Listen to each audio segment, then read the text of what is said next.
Today we're going to be changing out the transmission fluid on a non-tow package 2010 Tundra, a very dirty one. This procedure does not require a scan tool or a tool to manually measure the transmission temperature. If you prefer to use a scan tool, I'll leave a link in the description to Toyota's TSB on transmission fluid level adjustment.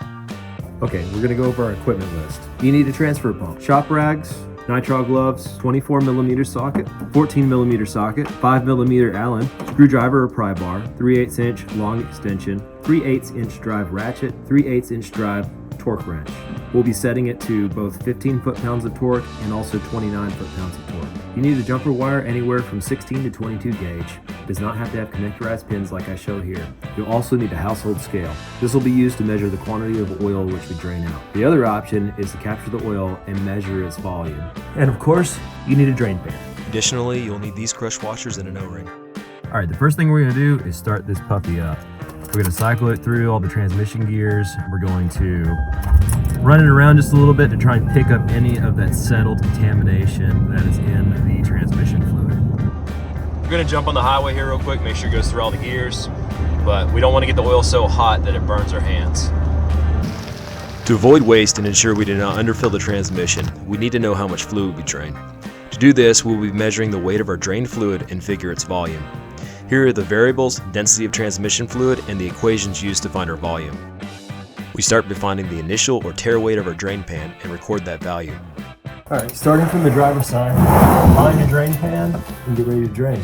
This is your drain bolt. This is your oil level check. We're gonna start by removing our 14mm drain bolt. Actually still looks very clean. Now remember, since this is not a tow package truck, we do not have to do anything with the thermostat. Okay, I think that looks good. It's always a good idea to replace the drain bolt seals. You can take your torque wrench and torque to 15 foot-pounds of torque. Okay, we're back on the scale. We drained our oil. Now we've got a new number. Now we know how much oil we've drained by weight. Our next task is to locate the transmission fill plug. It's located on the driver's side towards the rear of the transmission.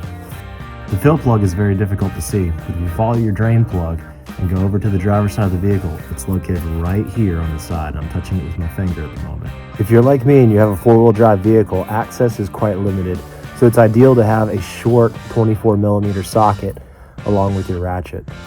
Take your 24mm socket, snake it up through the side here, locate the drain plug, and remove it. There it is. We'll slide our fill hose into the fill port. Make sure it goes in there a little bit, enough so it doesn't pop out and create a mess. We know we took out roughly 500 liters, so we want to put a little bit more in there. That way when we go to drain the system, there's some to drain out. That way we can achieve the perfect level of fluid in the transmission. So we're going to go down to just under 2 quarts. I'm keeping an eye on the drain to make sure we're not spilling it all over the ground. We're actually going to go ahead and go down to 1 quart remaining in here, since the US gallon is 3.75 quarts. Then we drained just over half of that. All right, once you get the transmission filled up, replace the washer on your fill plug, install your fill plug, and torque to 29 foot-pounds of torque.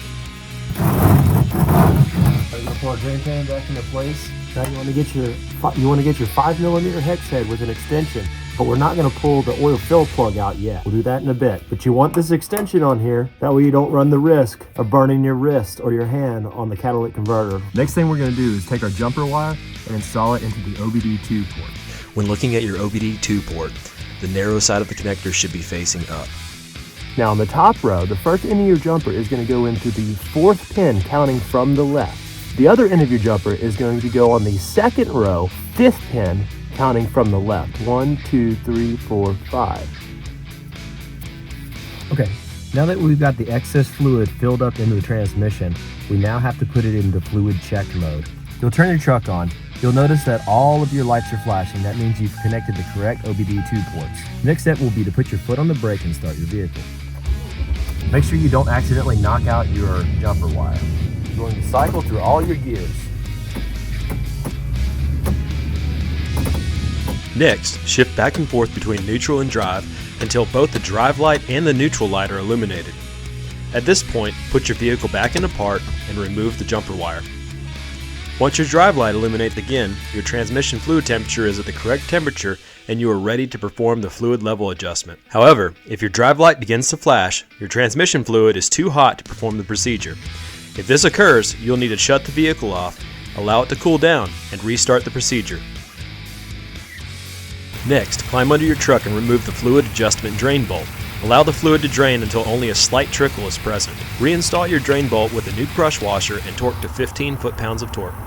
Now that you've completed the transmission oil level check procedure, the only thing left to do is to shut your vehicle off and to document the maintenance you performed.